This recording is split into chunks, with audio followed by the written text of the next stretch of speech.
नमस्कार दोस्तों, श्री गणेशाय नमः।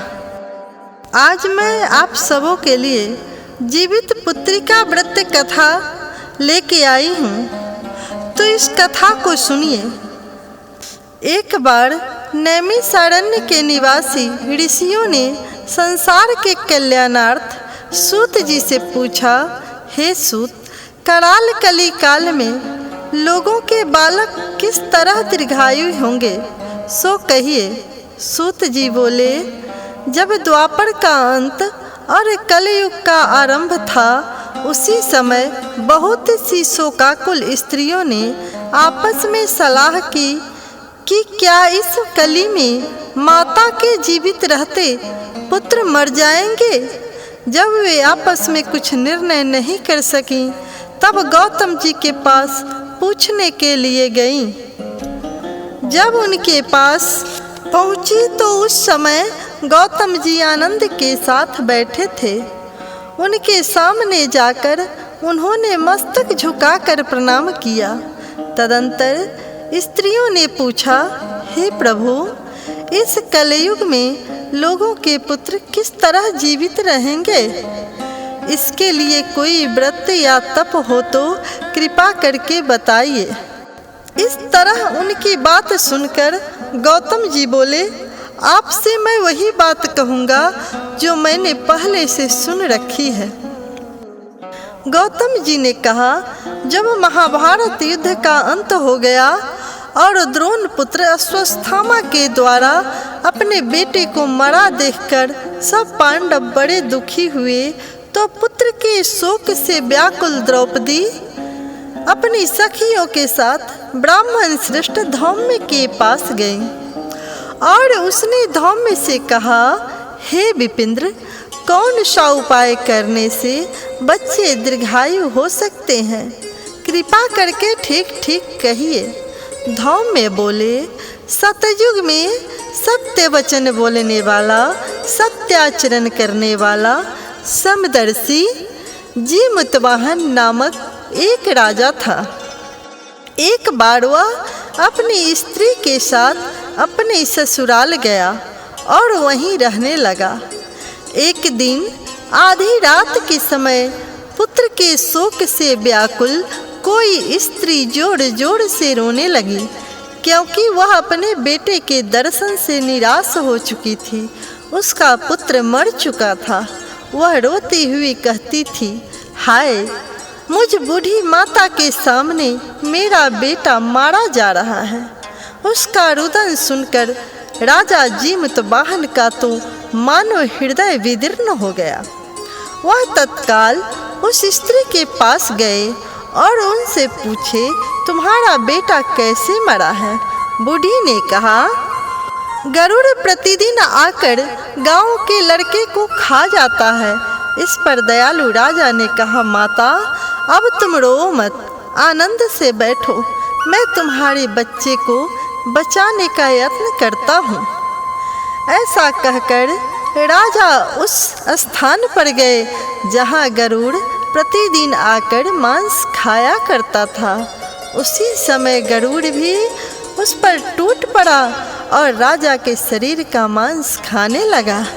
जब अतिशय तेजस्वी गरुड़ ने राजा का बायां अंग खा लिया, तो झटपट राजा ने अपना दाहिना अंग फेरकर गरुड़ के सामने कर दिया। यह देखकर गरुड़ जी ने कहा, देवी योनियों में तुम कौन हो? तुम मनुष्य तो नहीं जान पड़ते। अच्छा, अपना जन्म और कुल बताओ।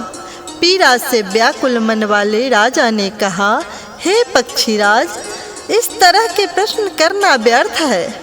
तुम अपनी इच्छा भर मेरा मांस खाओ।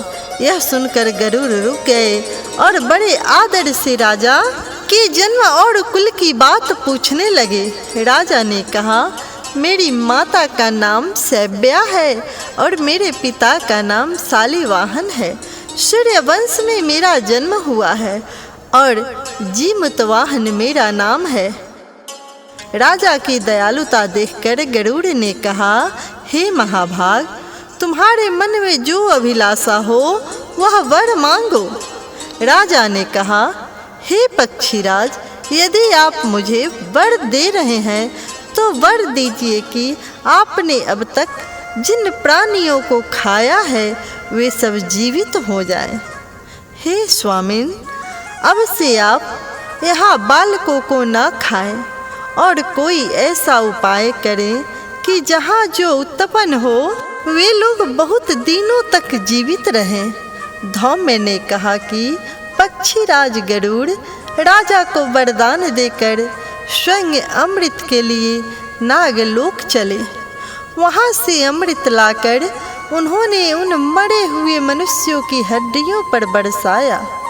ऐसा करने से सब लोग जीवित हो गए जिनको कि पहले गरुड़ ने खाया था।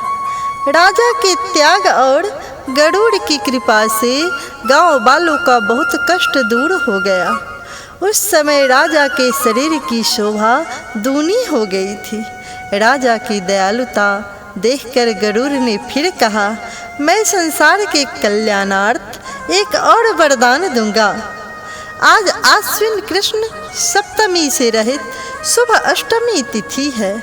आज ही तुमने यहाँ के प्रजा को जीवन दान दिया है। हे वत्स, अब से यह दिन ब्रह्मभाव हो गया है, जो मूर्ति भेद से विविध नामों से विख्यात है। वही त्रैलोक्य से पूजित दुर्गा अमृत प्राप्त करने के अर्थ में जीवित पुत्रिका कहलाई है। सो इस तिथि को जो स्त्रियां उस जीवित पुत्रिका की और कुश की आकृति बनाकर तुम्हारी पूजा करेंगे, सो दिनों दिन उनका सौभाग्य बढ़ेगा और वंश की भी बढ़ती होती रहेगी। हे महाभाग, इस विषय में विचार करने की भी आवश्यकता नहीं है। हे राजन, सप्तमी से रहित और उदया तिथि की अष्टमी को व्रत करें, यानी सप्तमी विध अष्टमी जिस दिन हो उस दिन व्रत न कर शुद्ध अष्टमी को व्रत करें और नवमी में पारण करें। यदि इस पर ध्यान न दिया गया तो फल नष्ट हो ही जाएगा और सौभाग्य तो अवश्य ही नष्ट हो जाएगा। जीमूतवाहन को इस तरह का वरदान देकर गरुड़ बैकुंठ धाम को चले गए और राजा भी अपनी पत्नी के साथ अपने नगर को वापस चले आए। धौम्य द्रौपदी से कहते हैं, हे देवी, मैंने यह अतिशय दुर्लभ व्रत तुमको बताया है। इस व्रत को करने से बच्चे दीर्घायु होते हैं। हे देवी, तुम भी पूर्वोक्त विधि से यह व्रत और दुर्गा जी का पूजन करो तो तुम्हें अभिलषित फल प्राप्त होगा।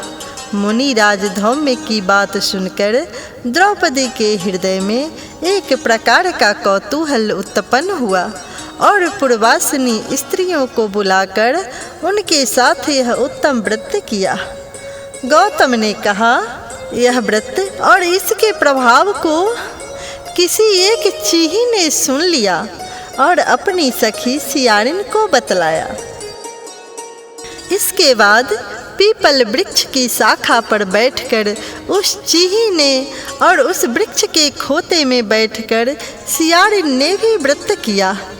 फिर वही चीही किसी उत्तम ब्राह्मण के मुख से यह कथा सुन आई और पीपल के खोते में बैठी हुई अपनी सखी को सुनाया। सियारिन ने आधी कथा सुनी थी कि उसे भूख लग गई और वह उसी समय सबसे भरे हुए शमशान में पहुंची। वहाँ उसने इच्छा भर मांस का भोजन किया और चीही बिना कुछ खाए पिए रह गई और सवेरा हो गया। सवेरे वह गौशाले में गई और वहाँ गौ का दूध पिया। इस तरह नवमी को उसने पारण किया। कुछ दिनों बाद वे दोनों मर गईं और अयोध्या में किसी धनी व्यापारी के घर जन्मी। संयोग से उन दोनों का जन्म एक ही घर में हुआ, जिसमें सियारिन ज्येष्ठ हुई और चीही छोटी। वे दोनों सभी शुभ लक्षणों से युक्त थी। इसीलिए बड़ी लड़की काशीराज के और छोटी उसके मंत्री के साथ गार्हपत्य अग्नि के सामने विधि पूर्वक ब्याही गई। पूर्व जन्म के कर्म से वह मृगनयनी रानी हुई। जिस किसी भी संतान को उत्पन्न करती वह मर जाती थी, और पूर्व जन्म की बातों का स्मरण करने वाली मंत्री की पत्नी ने 8 वसुओं के सदृश तेजस्वी 8 बेटे उत्पन्न किए और सभी जीवित रह गए। अपनी बहन के पुत्रों को जीवित देखकर ईर्ष्यावश राजपत्नी ने अपने स्वामी से कहा कि यदि मुझे जीवित रखना चाहते हो तो इस मंत्री के पुत्रों को भी उसी जगह भेज दो जहां मेरे बेटे गए हैं, अर्थात इन्हें भी मार डालो।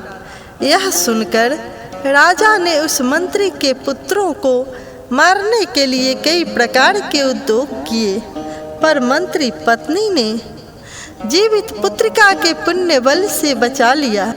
एक दिन राजा ने अपने आदमियों से उन पुत्रों का सिर कटवाकर पिटारी में रखवाया, और वह पिटारी उनकी माता मंत्री पत्नी के पास भेज दिया।